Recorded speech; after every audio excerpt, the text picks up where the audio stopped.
You're looking at the International Space Station flight control room as a team of flight controllers watches over all of the systems aboard the orbiting complex. The crew comprised of Expedition 35, including Canadian Space Agency astronaut Chris Hadfield. You see in the lower right seated.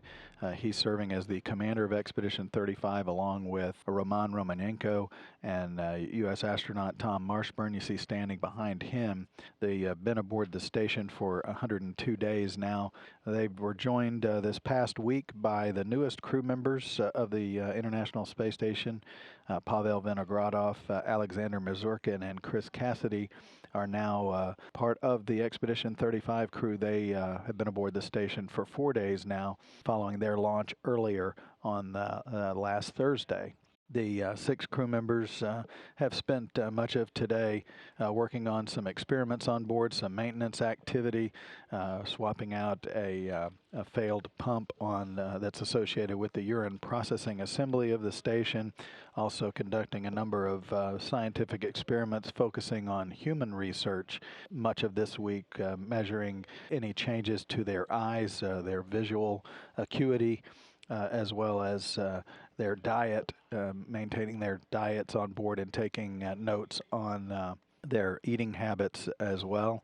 These 6 crew members divide and conquer throughout the day on activities around the station. The 3 newest members focusing on adapting to life aboard the International Space Station as part of their early transition from Earth's 1 gravity environment to that of the 0 gravity environment of the International Space Station.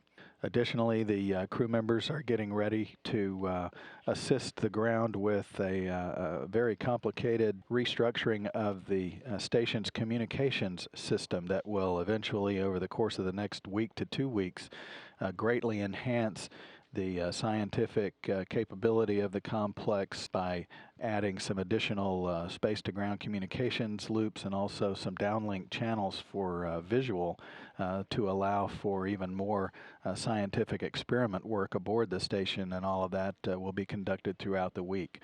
So the crew, having had a fairly quiet weekend, is now back to work aboard the station as a full complement of 6 crew members that make up the Expedition 35 crew.